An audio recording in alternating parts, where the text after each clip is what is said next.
আসসালামু আলাইকুম। শীতের হিমেল হাওয়া ঘনঘটা কুয়াশার মধ্যেও থেমে নাই সোনার বাংলার সোনার কৃষকদের কার্যক্রম।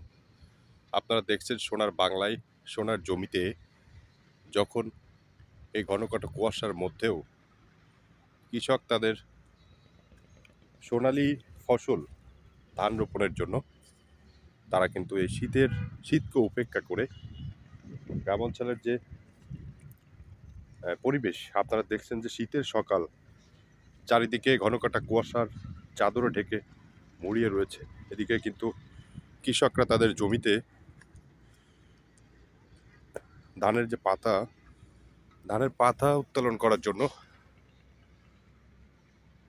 জমিতে ধান রোপণের জন্য তারা সেই সকাল থেকেই তাদের কার্যক্রম শুরু করেছে। দেখছেন এই শীতে মানুষের যখন ঘর থেকে বের হতে পারে না, তখন সোনার বাংলায় কৃষকরা সব শীতকে উপেক্ষা করে তারা তাদের জমিতে ধান রোপণের জন্য ধানের পাতা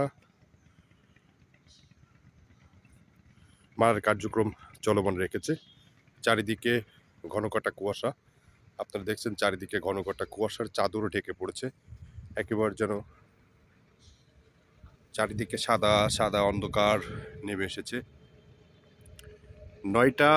সকাল ৯টা বাজে এখন, তারপরেও যেন চারিদিকে আকাশ সাদাচ্ছন্ন মেঘলা প্রকৃতির মধ্যেই গ্রাম অঞ্চলের পরিবেশ প্রকৃতিটা ফুটে উঠেছে। যারা ভিডিওটা দেখছেন অবশ্যই গ্রাম বাংলার এই কুয়াশা ভরা সৌন্দর্যময় দৃশ্য যাদের দেখতে ভালো লাগে অবশ্যই ভিডিওটা দেখে লাইক, কমেন্টস এবং শেয়ার করবেন। কৃষকরা তাদের সোনার জমিতে ধানের চাষ কিন্তু করেছে। আপনারা দেখতে পাচ্ছেন ধানের পাতা রোপণ করা হয়েছে।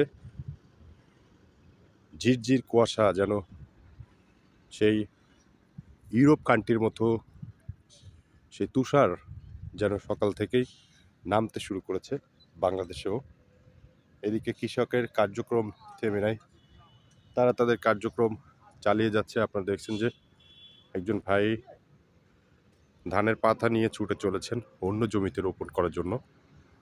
সকল শীতকে উপেক্ষা করে, সকল শীতকে নিজেদের শরীরের যেন শীত লাগছেই না বলা যায়। আপনারা যারা ভিডিওটা দেখছেন, গ্রাম বাংলার প্রকৃতি আর কুয়াশা ভরা শীতের যে সকালের আভাস, সত্যি মনোরম পরিবেশ।